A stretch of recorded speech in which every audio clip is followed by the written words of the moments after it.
Hello dear students. आज का जो हमारा टॉपिक है वो है ऑक्जेलिक एसिड। तो देखिए ये ऑक्जेलिक एसिड क्या होता है।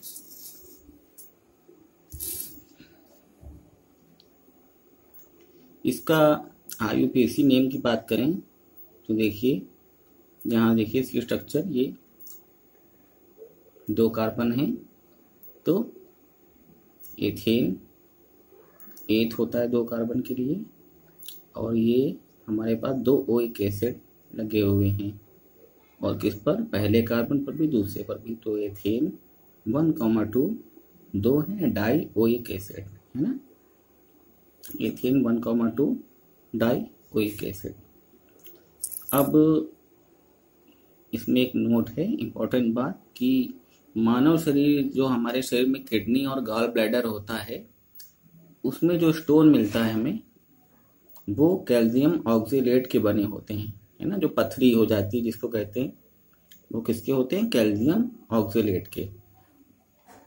मेथड देखिए प्रिपरेशन का, एथिलीन ग्लाइकॉल का ऑक्सीडेशन, यानी कि हम जब strong oxidising agent K2Cr2O7 plus H2SO4 के प्रेजेंस में जब हम इसका ऑक्सीडेशन कराते हैं तो हमें ऑक्जेलिक एसिड और पानी मिलता है, जल।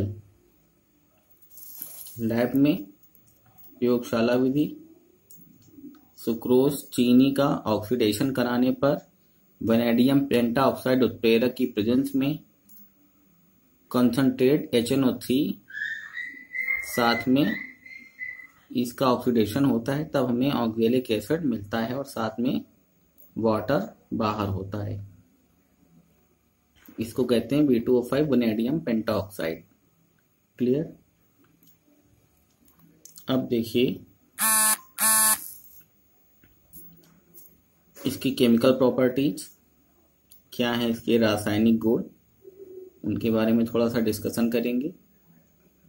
इसमें देखिए जो पहला है प्रिपरेशन ऑफ साल्ट, लवणों का निर्माण। क्योंकि ये डाई बेसिक एसिड होता है ना, इसलिए ये क्या करता है, ये क्षारों से क्रिया कर अम्लीय लवण तथा सामान्य लवण दोनों देता है ना।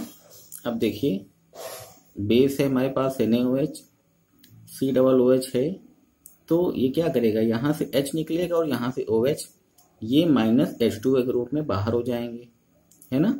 और यहाँ पर क्या आ जाएगा, यहाँ पर निगेटिव ऋणात्मक आवेश आ जाएगा, तो वहां पर क्या जुड़ेगा, ये Na पॉजिटिव यहाँ आकर जुड़ जाएगा और क्या बना देगा, देखिए क्या बना देगा, COOH और COONA। अब फिर वही काम, इस बार यहाँ पर से क्या होगा, यहाँ पर भी NaOH H निकलेगा और OH यहाँ से निकलेगा Na के पास से, फिर क्या होगा, Na फिर जुड़ जाएगा। अब दोनों हो जाएंगे सोडियम साल्ट। तो ये आपका हो गया एसिडिक साल्ट और ये हो गया सिंपल साल्ट, है ना। इसको कहते हैं सोडियम ऑक्जेलेट। क्लियर। क्या कहेंगे इसको कहेंगे सोडियम ऑक्जेलेट। अब देखिए नेक्स्ट जो है वो है आपका एस्टरीफिकेशन, है ना, एस्टरीकरण। ये क्या होता है, जब हमारा ये ऑक्जेलिक एसिड क्या करता है, यहाँ से H2O निकालेगा ये, तो क्या होगा, एक OH यहाँ से निकलेगा और एक H यहाँ से निकलेगा, तो क्या हो जाएगा, COO और C2H5, है ना। और साथ में ये COOH नीचे एज इट इज लगा रहेगा। फिर एस्टरीकरण इसका कराना है, तो क्या होगा, फिर सेम वही प्रोसेस, यहाँ से H निकला, यहाँ पर आया नेगेटिव, H पॉजिटिव और OH नेगेटिव ने मिलकर जल बाहर कर दिया, और यहाँ पर क्या जुड़ गया, C2H5। तो ये क्या बन गया आपका, ये बन गया डाई इथाइल ऑक्जेलेट, है ना। यहाँ देखिए डाई इथाइल और ये ऑक्जेलेट, है ना। इसे ऑक्जेलिक एसिड ये है, यहाँ से अगर हम ये दोनों हाइड्रोजन निकाल दें तो इनके ऊपर आ जाएगा क्या, निगेटिव चार्ज। इसी को हम क्या कहते हैं, ऑक्जेलेट आयन कहते हैं। अब देखिए अगला क्या है, अगला है अमोनिया से क्रिया। अमोनिया का फार्मूला हम जानते हैं कि NH3 होता है अमोनिया का फार्मूला। तो इसकी जब हम रिएक्शन कराते हैं इसके साथ, ऑक्जेलिक एसिड के साथ, देखिए अमोनिया एक प्रोटॉन को एक्सेप्ट करके NH4 में कन्वर्ट होता है जो कि होता है पॉजिटिव, और यहाँ COO दोनों निगेटिव हैं। तो ये क्या करेंगे, NH4 के साथ जुड़ेंगे और क्या बना देंगे, कुछ इस प्रकार का अमोनियम ऑक्जेलेट आपको मिल जाएगा, है ना। क्या मिल जाएगा, अमोनियम ऑक्जेलेट। अब जब हीट करेंगे तो क्या निकालेंगे, वाटर निकल जाएगा यहाँ से, है ना। 2H यहाँ से निकले, एक को यहाँ से निकला, 2H यहाँ से, एक को यहाँ से, और क्या मिल गया आपको, ऑक्सामाइड, है ना। ये आपको ऑक्सामाइड यहाँ से प्राप्त हो गया, है ना। तो अब ये एस्टरीकरण और अमोनिया से ये रिएक्शंस हो गई। ये आपके 3 रिएक्शंस कवर हुए यहाँ से, कौन से, केमिकल प्रॉपर्टीज के, है ना। अब देखिए अगली जो रिएक्शन है वो है आपकी PCl5 के साथ रिएक्शन, है ना। PCl5 को अगर ये देखें तो P1 2 3 Cl Cl and Cl, और यहाँ Cl और Cl, है ना। तो PCl5 ये हो गया। अब इसकी रिएक्शन करानी है हमें किसके साथ, ऑक्जेलिक एसिड के साथ। तो फास्फोरस की हम जानते हैं इलेक्ट्रोनेगेटिविटी कैसी होती है, काफ़ी कम होती है ना। तो यहाँ से क्या करेगा, पहले यहाँ से दोनों H को निकालेगा और यहाँ के जो Cl थे, है ना, Cl थे वो क्या होंगे, वो यहाँ से जुड़ जाएंगे। अब क्या होगा, जब Cl यहाँ जुड़ेंगे तो ये ऑक्सीजन दोनों यहाँ से निकलेंगे, है ना, किसके रूप में, यहाँ 2 O देखिए, तो ये कहाँ जाएंगे, साथ में जो आपने Cl निकाले हैं तो उनके स्थान पर ये 2 ऑक्सीजन आकर जुड़ेंगे। उसके बाद प्लस HCl। अब यहाँ से आपके 2 H निकले थे और यहाँ से क्या निकलेंगे, Cl निकलेंगे। भाई चूंकि यहाँ 2 PCl5 हैं तो इस तरह की आपको 2 स्ट्रक्चर्स मिलेंगी, है ना। तो दोनों का ये Cl3 वाले आपके POCl3 के साथ में चले गए, 2 Cl आपके COCl के साथ में आ गए, और जो 2 और Cl हैं वो 2HCl के रूप में इन 2 हाइड्रोजन के साथ में निकल करके क्या करेंगे, 2HCl बना लेंगे, यानी हाइड्रोक्लोरिक एसिड। क्लियर। तो इस प्रकार से इन अभिक्रियाओं पर ध्यान देंगे थोड़ा। तो ये 4 आपकी रिएक्शंस कवर होती हैं, और ऊपर से आपको ये प्रिपरेशन मेथड और ये वाला पॉइंट भी ध्यान रखिएगा, कंपटीशन में पूछा जा सकता है आपसे ये। और अगला आते हैं, अगला जो है आपके पास उसको कह रहे हैं एथिलीन ग्लाइकॉल से रिएक्शन। तो ऊपर आप एथिलीन ग्लाइकॉल के बारे में जान चुके हैं, है ना। क्या होता है, जब आपने एथिलीन पढ़ी होगी हाई स्कूल में तो कुछ इस प्रकार का स्ट्रक्चर होता है एथिलीन का। इसी तरह से एक मिलता जुलता कंपाउंड बनता था जो हम रिएक्शन कराते थे किसके साथ, HOCl के साथ। तो हमें एथिलीन क्लोरोहाइड्रेट मिलती थी, उसमें एक में CH2OH और एक में CH2Cl हो जाता था। इसमें क्या है, इसमें दोनों में CH2OH है, तो ये एथिलीन ग्लाइकॉल है।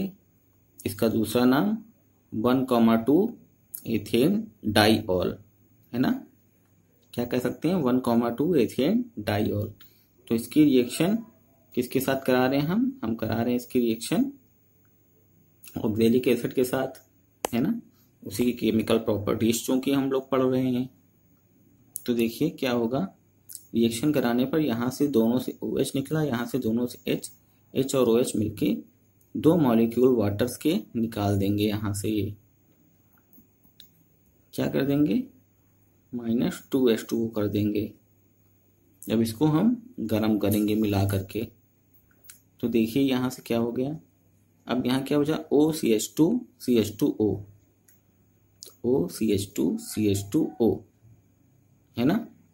फिर यहाँ बढ़े आगे में क्या मिला, C डबल बॉन्ड O ये, और फिर सिंगल बॉन्ड से C डबल बॉन्ड O, है ना।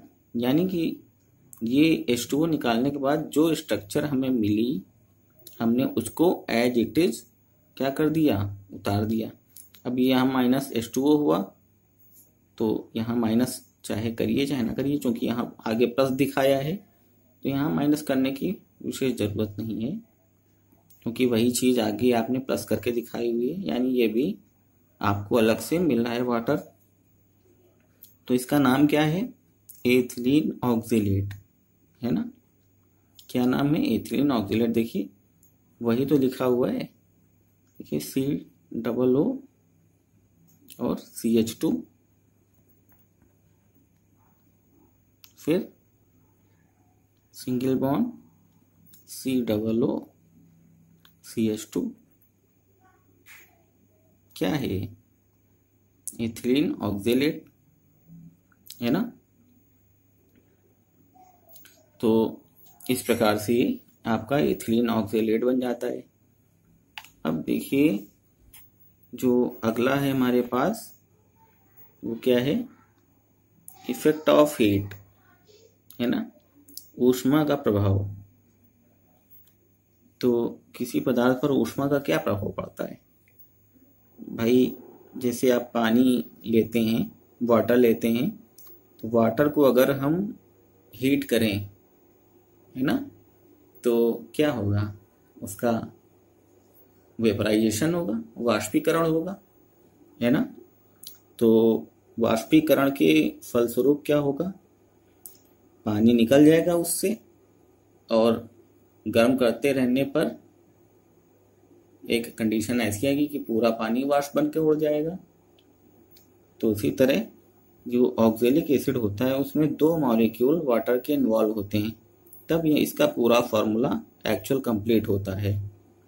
तो इस ऑक्जेलेट को, ऑक्जेलिक एसिड को और हीट करें हम कितना टेम्परेचर पर, 373 से 378 केल्विन टेम्परेचर पर अगर हम इसको हीट करें तो क्या होगा, हमें ये ऑक्जेलिक एसिड प्राप्त होगा, और साथ में जो इसके 2 मॉलिक्यूल ऐड रहते हैं इसके क्रिस्टलाइन एक तरीके से फॉर्म में, वो क्या होंगे, वो इससे अलग हो जाएंगे, है ना। वो क्या होंगे, वो इससे अलग हो जाएंगे, और हमें बिना वाटर का, यानी जिसको हम कहते हैं मॉइस्चर फ्री, है ना, बिना जल का निर्जल ऑक्जेलिक एसिड जो है वो मिल जाएगा, है ना। Moisture free oxalic acid already लिखा हुआ है। तो इस तरह से ये हमारे कुछ केमिकल प्रॉपर्टीज थी ऑक्जेलिक एसिड की। ये आशा है कि आप लोगों को समझ में आई होगी, आप लोग इनको अच्छे से तैयार भी कर लेंगे, है ना। कोई कठिनाई नहीं है, एक बार ऊपर से फिर से लेके चलते हैं। ऑक्जेलिक एसिड, फिर कैल्शियम ऑक्जेलेट की जो स्टोन होती है वो बनती है हमारी किडनी और गॉल ब्लैडर में।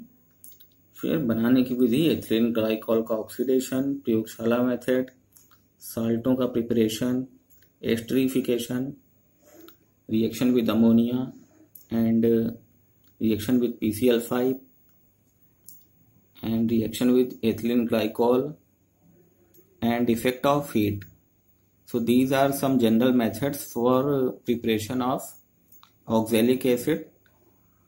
So I hope आप लोगों को समझ में आया होगा, और ये रिएक्शंस जो हैं इनकी अच्छे से तैयारी करिए, और नेक्स्ट वीडियो बहुत ही जल्द आपको मिलेगी।